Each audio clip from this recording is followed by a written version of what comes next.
जा दिन से जीव जनमिया, कबहु न पाया सुख। डाले डाले मैं फिरूं, पाते पाते दुख। नमस्कार दोस्तों, मैं अविनाश दास रेशनल कबीर यूट्यूब चैनल में आप सबका हार्दिक स्वागत करता हूं। दोस्तों, यदि चैनल को सब्सक्राइब नहीं किए हैं, सब्सक्राइब जरूर करें, बेल आइकन को प्रेस करें, ऑल नोटिफिकेशन ऑन करें ताकि हर वीडियो आप तक पहुंच सके। अपने साथियों तक, अपने सभी ग्रुपों में पहुंचाएं दोस्तों।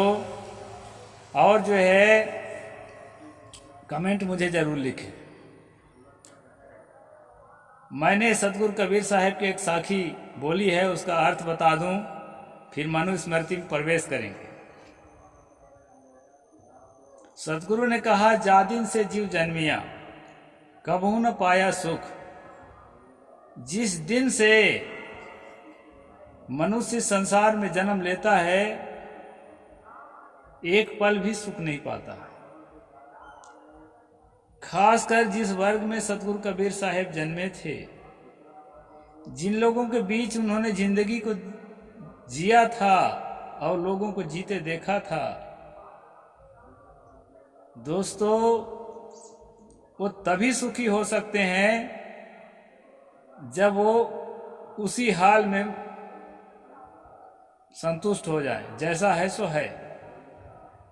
आज थोड़ा भी सोचेंगे कि संसार में कुछ तो अच्छी चीज है, उसमें हमारा भी थोड़ा सा हिस्सा होना चाहिए, तो ये संभव नहीं था, आज भी कम संभव है। डाले डाले मैं फिरा, पाते पाते दुख। कहते हैं ना, तू डाल डाल तो मैं पात पात। तो ये दुख जो है उन मनुष्यों से कह रहा है कि तुम डाल डाल चढ़ोगे ना तो मैं पात पात तक पहुंच सकती हूँ, पत्तियों तक पहुंच सकती हूँ। दोस्तों, दुख का जाल बिछाने वाला जो शोषक वर्ग है, शोषण तंत्र का जाल ऐसे ऐसी जगहों पर बिछाया है जहां बिल्कुल उम्मीद ही नहीं है कि यहां भी दुख मिल सकता था। शुद्धा शुद्धि के नाम से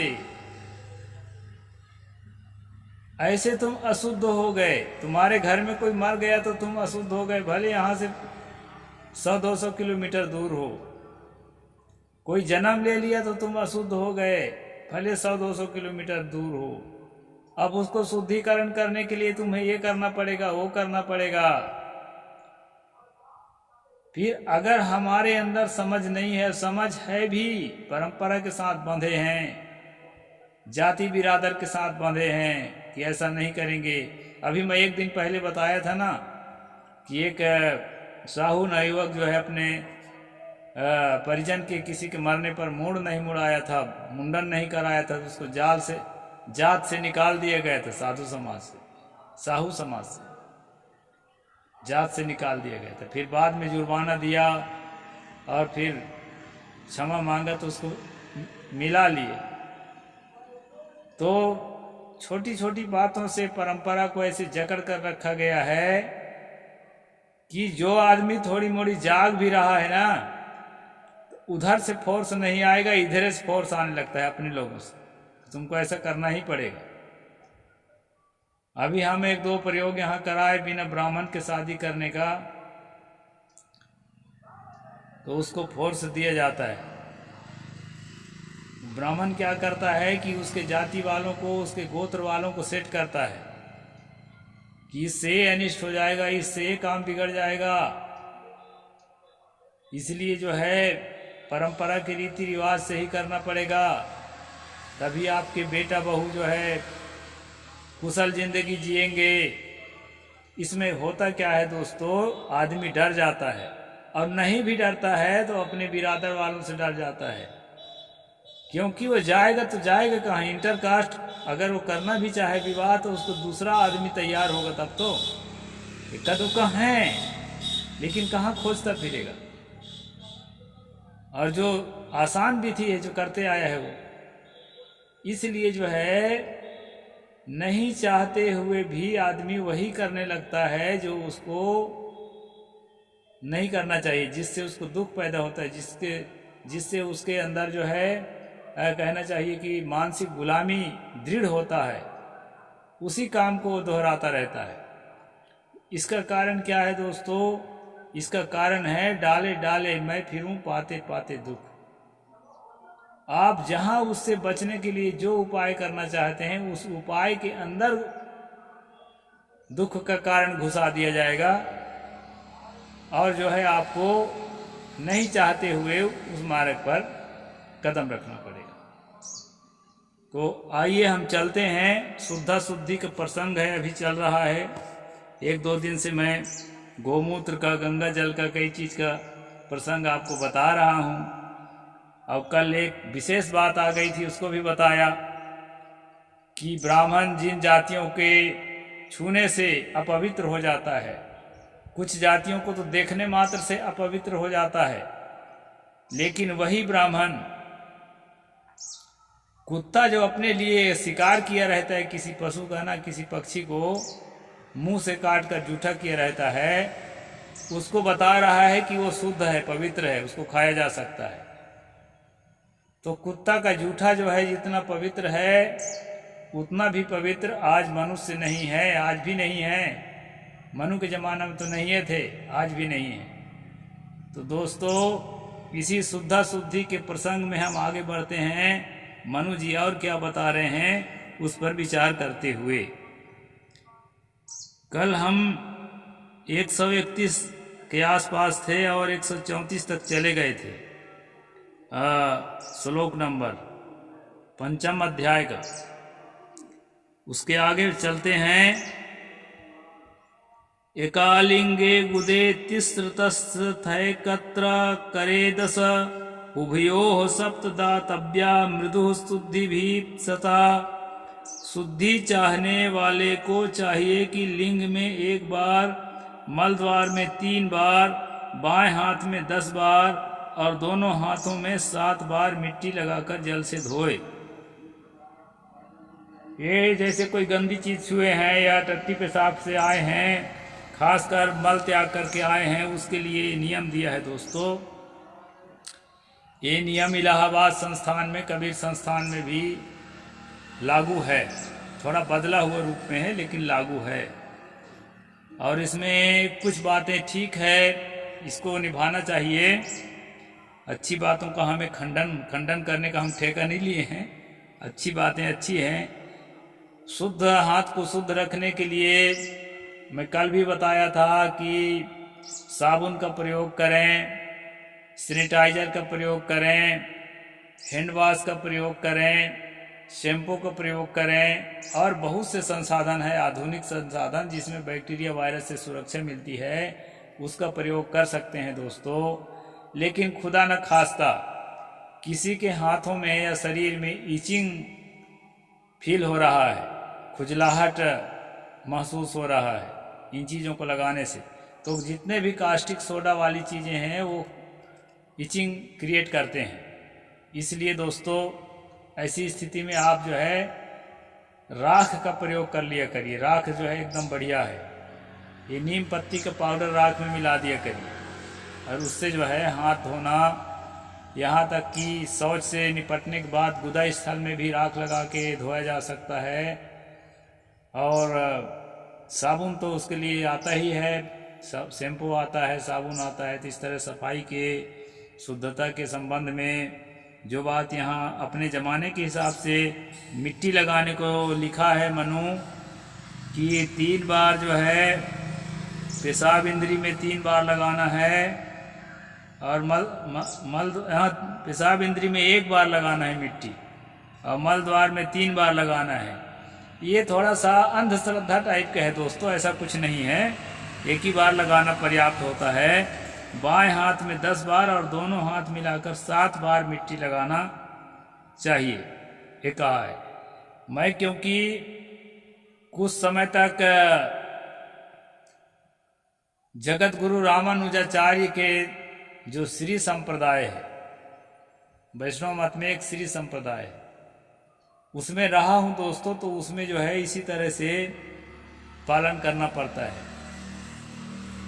ये जो लिखा है इसको सेम पालन करना पड़ता है। पेशाब इंद्री में 1 बार मिट्टी लगा के धोना पड़ता है, और मल इंद्री में जो है गुदा स्थल में 7 बार मिट्टी लगा के, यहाँ 3 बार लिखा है, हाँ 3 बार ऐसे कुछ है। वैसे हर महात्मा या हर भगत पालन वालन नहीं करता, लेकिन जो कट्टर हैं वो पालन करते हैं। तो इस तरह से जो है 7 बार दोनों हाथ को धोएं मिट्टी लगा लगा के। ये बहुत ज़्यादा गिनती करने की ज़रूरत नहीं है, 2-4 बार 2-3 बार धो लें अपने मन की शुद्धि के लिए तो पर्याप्त है। फिर आगे कहते हैं एतच्छौचम गृहस्थानाम द्विगुणा ब्रह्मचारिणाम त्रिगुणा स्यादस्थानाम यतीनाम तो चतुर्गुणा। ये और भयंकर है दोस्तों। कहते हैं ये जो शौच का नियम दिया है, सफाई शुद्धता का नियम दिया है, ये जो है ना गृहस्थों के लिए है। ब्रह्मचारियों को इससे डबल करना चाहिए, यानी जहाँ 7 बार वहाँ 14 बार मिट्टी लगा के धोना है, और जहाँ 3 बार वहाँ 6 बार मिट्टी लगा के धोना है। वानप्रस्थों को 3 गुना, 3 तिया 9 बार, 7 तिया 21 बार, और सन्यासियों को 4 गुना करना चाहिए। जो सन्यास ले चुके हैं इसके हिसाब से हम लोग सन्यास नहीं लिए हैं। मनु के हिसाब से 75 साल की अवस्था के बाद सन्यास लेने के विधान है। 50 साल में वानप्रस्थी होने का विधान है। अभी हम वानप्रस्थी कैटेगरी में आ सकते हैं, सन्यासी में नहीं आ सकते, भले हम पूरी तरह से सन्यास का जीवन जी रहे हैं। तो इस प्रकार से जो है सन्यासियों को कहा है 4 गुना। यहाँ 7 चौके 28 बार, 3 चौके 12 बार मिट्टी लगा लगा के दिन भर वही धंधे करो। एक मानसिक बीमारी होती है, उसको जो है साइकोलॉजिस्ट लोग वो क्या बोलते हैं, ओसीडी बोलते हैं। ओसीडी का जो पेशेंट होता है ना, वो हाथ धोने बैठेगा तो धोते ही रहता है, कपड़ा धोने बैठा है धोते रहता है, कुछ खाने बैठा है धीरे धीरे खाते रहते घंटों। तो वैसे टाइप की बनाना चाह रहे हैं यहाँ मनु जी कि कई घंटा तक वही करते रहो, गिन गिन के धोते रहो।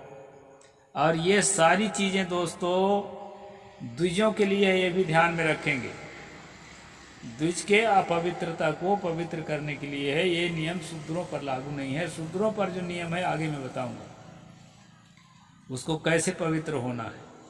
अपवित्र तो सभी होते हैं, किसी के मरने पर अपवित्र होते हैं, मल मूत्र त्यागने पर अपवित्र होते हैं, अनेक किसी के जन्म लेने पर अपवित्र होते हैं, लेकिन उनके लिए जो नियम है वो अलग है। वो नियम कृत्वा मूत्रम पुरीसम वा स्वान्याचांत उपस्पृशेत वेद मध्येश्य माणश्च अन्न मनश्च सर्वदा।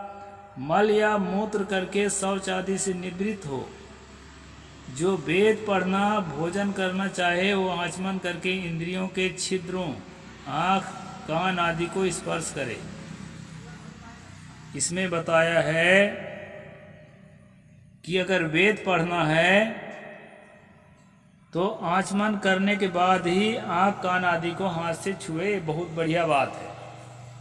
अभी कोरोना के काल में हम लोग जो हैं साबुन से हाथ धोने के बाद ही नाक में, आँख में, मुख में हाथ ले जाना चाहिए, ऐसा जो है गाइडलाइन को फॉलो कर रहे थे। और दोस्तों एक खुशी की बात मैं बताना चाहूँगा, हमारे पारक सिद्धांत में आज से 600 साल पहले से ये नियम लागू है।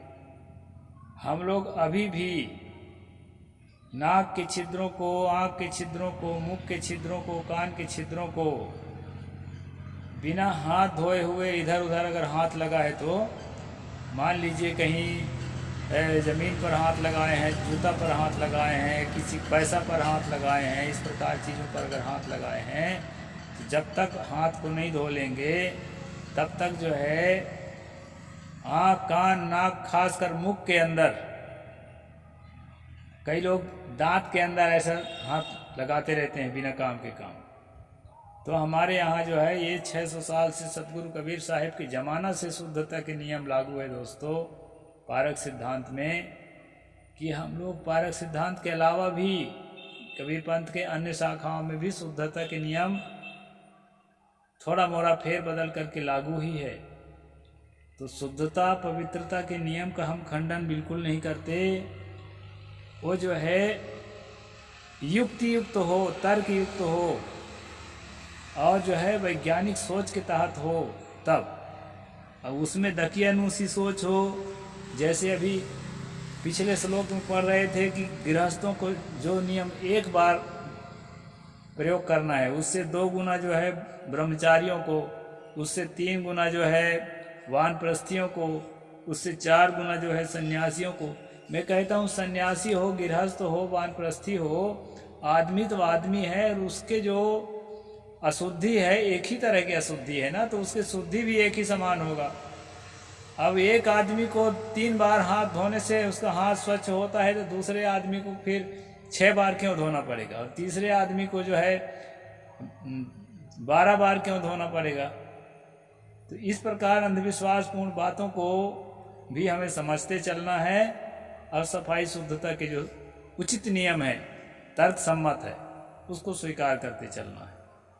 आगे कहते हैं कृत्वा मूत्रम पुरीसम वा स्वानांचांत उपसेत वेद मध्य मानश्च अन्न मनश्च सर्वदा मूत्र या मल करके शौच आदि से निवृत्त हो। जो वेद पढ़ना भोजन करना चाहे तो आचमन करके इंद्रियों के छेद आँख कान आदि को स्पर्श करे। अच्छे से बता चुका हूँ। आगे फिर क्या कहते हैं त्रिराचा मेदपः पूर्वम द्वि प्रमज्यत्या ततो मुखम शरीरम शौचमिच्छन ही स्त्री शूद्रस्तु सत्कृत्य। शरीर के शुद्ध्यर्थ पुरुष पहले 3 बार आचमन करे और 2 बार मुंह धोए, किंतु स्त्री और शूद्र 1-1 बार करे। ये बात देखिए यहाँ शरीर के शुद्धि के लिए जो है कहता है, मनु जी कहते हैं कि जो द्विजातियां हैं वो जो है 3 बार जो है मुंह आचमन करे, और जो शूद्र जाति का आदमी है, ओबीसी जाति का आदमी है और महिलाएं हैं वो 1 बार मुंह में कुल्ला करे। अरे मूर्ख आदमी, उसके मुख में अगर कचड़े फंसे हैं, कुछ भोजन के अंश फंसे हैं तो दांत को सड़ा देंगे। उसके लिए ऐसा क्यों कठोर नियम देते हो, उसको भी अच्छे से साफ करने का नियम दो। तो दोस्तों ये स्त्री के लिए और शूद्र के लिए जो है ये जहर बोने का काम मनु समय समय से करते रहता है। और आगे देखें, जो मैं थंबनेल में लिखा हूँ उसका स्पष्टीकरण। शूद्राणाम मासिकम कार्यम वपनम न्यायवर्तिनाम वैश्य वच्चौ संकल्पश्च द्विजोष्ठितम च भोजनम। शास्त्रोक्त नियम के अनुसार रहने वाले शूद्रों को महीने महीने में बाल बनवाना चाहिए। महीना में 1 बार मुंडन करना चाहिए शूद्र को। यहाँ पर द्विजाति नहीं लिखा है, शूद्र लिखा है। शूद्रों को महीने में 1 बार बाल मुंडन कराना चाहिए। जन्म मरण में वैश्य के समान शौच क्रिया करनी चाहिए। शूद्र के लिए अलग से नियम नहीं लिखा है कि अगर तुम्हारे घर में कोई मरे हैं या तुम्हारे घर में कोई जन्म लिए हैं तो क्या करना है, लेकिन यहाँ बता दिया है कि वैश्यों के लिए जो नियम लिखा है उस नियम के तहत जो शास्त्र के चलने वाले शूद्र हैं उनको करना चाहिए, और जो शास्त्र को नहीं चलने वाले शूद्र हैं वो तो अब जैसे आदिवासी जो वनांचलों में रहते थे उनको कैसे अपने शास्त्र पर चला सकते थे, उनके लिए कोई नियम नहीं है। तो इस प्रकार कह रहा है दोस्तों, और बताता है कि वैश्य के समान क्रिया करनी चाहिए। द्विज का उच्चिष्ट खाना चाहिए। द्विजोष्ठितम क्या भोजनम, ये बात है। द्विज का मतलब होता है जिसका दोबारा जन्म हो चुका है, यानी जनेऊ संस्कार को पुनर्जन्म मानते हैं। ज्ञान का जन्म, जीवन के पवित्रता का जन्म, वेद का जन्म, ऐसा वैदिक धर्म में माना जाता है। इसलिए द्विज उसको कहते हैं जिसको जनेऊ संस्कार हुआ है, गायत्री मंत्र जिसको दिया गया है दीक्षा के द्वारा। तो द्विज जो है उसके उच्चिष्ट खाना चाहिए, द्विज का उच्चिष्ट खाना चाहिए, यानी कि